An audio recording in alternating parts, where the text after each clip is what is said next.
Welcome back to another edition of Stuff You Don't Usually See. Returning guest. He decided to come back, and I'm happy about that. Patrick Lewis. Hello. From College Station Parks and Recreation.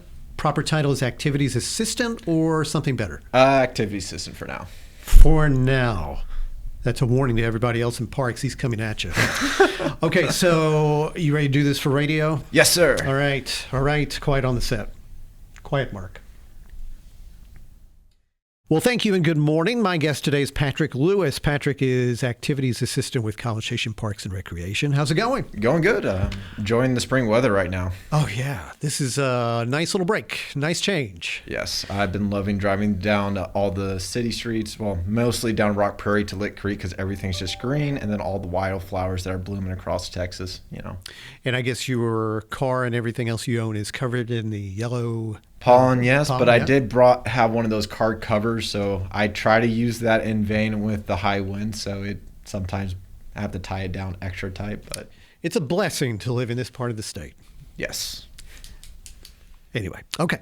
So you are here to talk about something specific. We've got a Shakespeare in the Park event coming, and I think this is a first for us, so tell me all about it.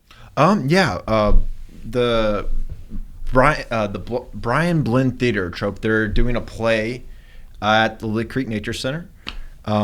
It's doing the Midsummer Night Dream. They're basically, they're going to perform an adaptation of the Midsummer Night Dream. There's going to be four members, unlucky clown trope that awoke one morning and they were abandoned their colleagues for a play and they're required to do. That's the plot. And thus the clowns will madly try to reinvent the play for a local squire, all last minute. The play will start at 6:30. There'll be activity booths for kids. We'll have face painting. If they want to build a fairy house, we'll have book corner markers. There's coloring, and there'll be a raffle for a hard copy of A Midsummer Night's Dream. So let me stop right here on the term fairy house. People can't see this. We've got listeners who can't see this. This looks a little outhouse-ish in its construction. Can you describe what this fairy house is? Basically, it's a self-painted, but using like barks and twigs and other material to make it look more like it's grown intertwined with nature. So it's try to make it seem like it's part of nature. It looks fantasy and a little colorful at times. You nailed it because it really looks great, but it is kind of shaped like an outhouse. It looks like a tiny bird. Yes, could get right in there. Yes, it is a birdhouse remodified for the fantasy theme. So perfect. And so kids can come out and actually try to make one of these. Yeah, we'll have it out there throughout the play. We know the play will start at 6:30, but we'll still have the activities going just because some kids might not be interested in, hey, that's all right, but we'll have things for them. So if they want to spend time making birdhouse or doing other crafts we have there, that's all right.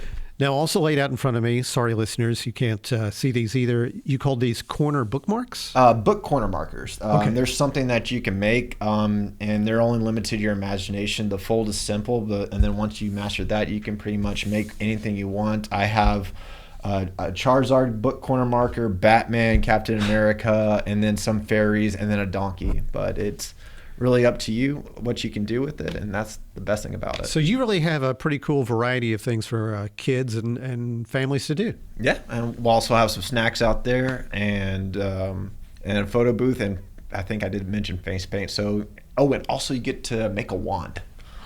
A magic wand? Yes. It works on imagination, though. Okay. This is very cool.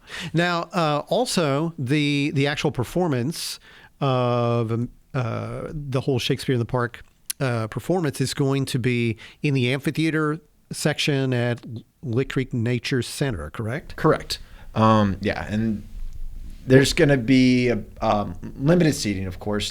Lick Creek Park is not a big park like Wolf Pen, so the seating's going to be limited, but should fit about 75 to 85 people there, and you'll get to watch the play as it goes from sunny to sunset, kind of like the midsummer, so give that midsummer feeling, should add to the atmosphere with all the green. So it should be thing you can appreciate in nature with kids and family and or loved ones. So, And everything you're describing is free. yes. Spots are going quickly, so if you do want to get to it, you can type in Lick Creek Nature Center and then click the City of College Station link. And then from that page, you'll go to all programs, go down to Lick Creek Shakespeare in the Park, and then click register. Oh, so you really do need to register for this. Yeah, you need to register just because there's only so many people we can have there. We don't want to have that difficulty of overpopulation with the facility, so we just have to have a set limit. Okay, that's how you get it done. Tell me the date and the times one more time. The date is going to be Friday and Saturday, April 29th and 30th from 5 p.m. to 8 p.m. And the play starts at 6:30. Okay, so if you can't make it the 29th, you still have another shot on the 30th. Yes. This is great. Patrick, anything else we need to talk about before we wrap it up? Just want to thank, Greg Wise. He's the instructor of who thought this play, created the idea to do this here. So thank you, Greg. And we have a lot of amazing senior programs coming up with senior dances. So if you want to check those out, check out, Southwood Community Center. And we have summer camps going. So, yeah. Okay. That sounds perfect. Patrick, thanks so much. And thank you guys for letting us come on and talk about the City of College Station. And truly, that is stuff you don't usually see. Yeah. Yeah, no, we have some really amazing staff, so